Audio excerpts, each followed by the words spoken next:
Okay, in this video, I just want to talk a bit about the syllabus. So, and this kind of bears mentioning as well, is that, my job with the university is largely to, take my training as an economist and, help you learn the material as best as possible. But what should also be said is that there are certain things that I'm not empowered to adjust about the class. It's the structure of the university and whatnot. There's committees and whatnot to determine policies and whatnot for this class. It's not just me. So, you might have other classes where your instructor can determine all those things. That's fortunately or unfortunately, that's not the case here. So, with that said, I'm kind of working off of a broad template that exists for this class. And then, I kind of make some slight alterations just based on my best judgment. So here's my email address, right? This would be what you use to contact me, right? And I'm quite prompt in replying. Sorry, just clean this up here.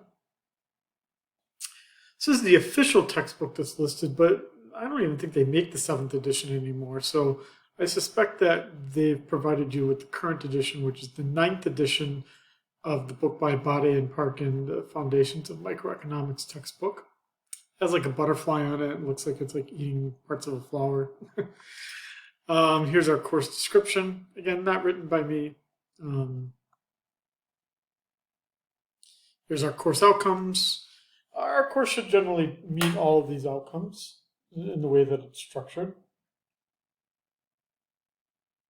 And then your grade in this class is determined by a number of different things that you'll be doing. One of them being forums, the other being quizzes, and the third one being homework. And you can see that those 3 things then represent the total number of points in this class, with the points then converting into a letter grade.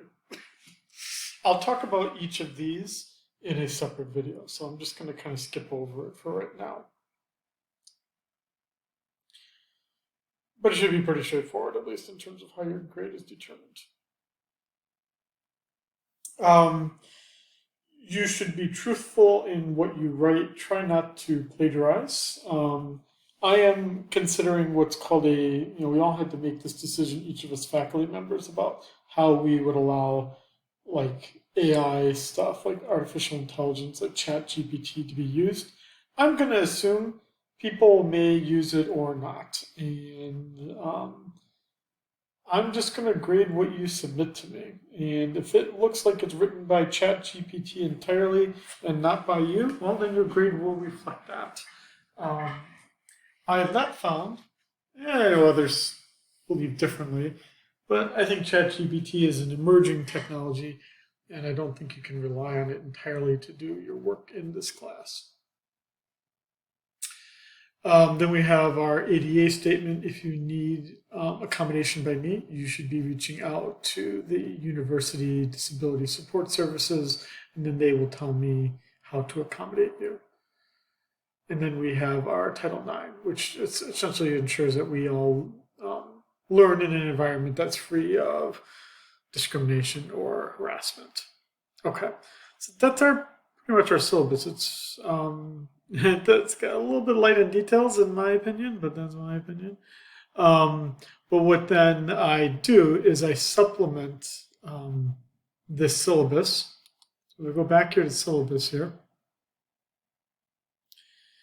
You'll see that I added another thing for modules to do. This gives you a good idea of then for each module what you need to do each week, and that will just kind of ensure that you kind of remain on time for everything in this class.